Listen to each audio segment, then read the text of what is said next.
네, 최근 한 대학에선 발달 장애가 있는 학생만을 선발하겠다는 학과가 새롭게 생기고 있는데요. 이 대학에 학생들이 입학을 하면 어떤 수업을 듣게 될지 학교 현장을 미리 서진석 기자가 돌아봤습니다. 경기도의 한 4년제 대학교. 플룻을 든 학생이 피아노 반주에 맞춰 연주를 시작합니다. 이 대학의 비장애 학생들처럼 내년부턴 발달장애 학생들도 음악뿐만 아니라 미술 그리고 스포츠 분야를 전공할 수 있게 됩니다. 오케스트라의 단원이 된다든지 전문 스포츠인이 된다든지 아니면 장애인 스포츠를 가르칠 수 있는 그런 자격증을 취득해서 그 스포츠 교사로서 이렇게 활동을 하든지. 그동안 일부 대학에서 발달장애인이 재활과 직업교육을 받을 수 있었는데 올해는 별도의 학문을 공부할 수 있는 학과가 전국에서 처음 문을 연 겁니다. 장애인의 고등교육 확대를 위해 지원 자격은 지적장애인 등 발달장애 학생으로만 제한했습니다. 사회 진출해서 경제적으로 자립할 수 있는 이런 것을 학교에서 도와주는 것이 좀 되겠고, 고등교육 기관에서의 이 고등교육에 대한 이 장애인을 위한 서비스 욕구도 같이 높아지고 있습니다. 경기도의 한 전문대학교.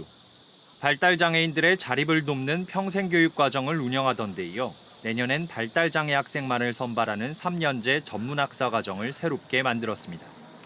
발달장애 학생들의 특수성을 고려한 교육 과정을 운영해보니 학생들의 만족도가 높았기 때문입니다.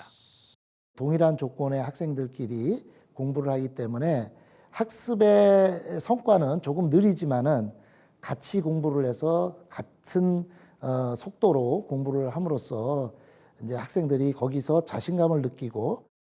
평생교육 과정을 밟고 있는 발달장애 학생 김성훈 씨도 컴퓨터 활용 능력과 요양보호사 등 취업에 필요한 자격증을 따기 위해 정식 학위 과정에 하루빨리 지원하고 싶다고 말합니다.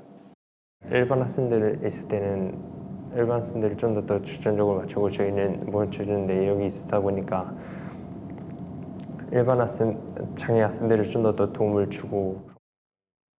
올해 고등학교 과정을 졸업한 특수교육 대상 학생 가운데 대학에 진학한 학생은 18.8%로 일반고 졸업생의 4분의 1 수준에 불과한 상황. 전문가들은 발달장애인들의 고등교육 기회가 많아지는 건 고무적인 일이지만 장애 특성에 맞는 교육 과정과 학생 지원 시스템을 세심히 설계해야 한다고 조언합니다.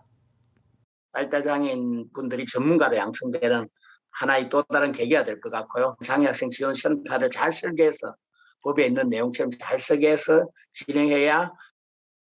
일부 대학의 실험이 장애 학생에 대한 고등교육 현실을 개선하기 위한 출발점이 될 수 있을지 주목됩니다.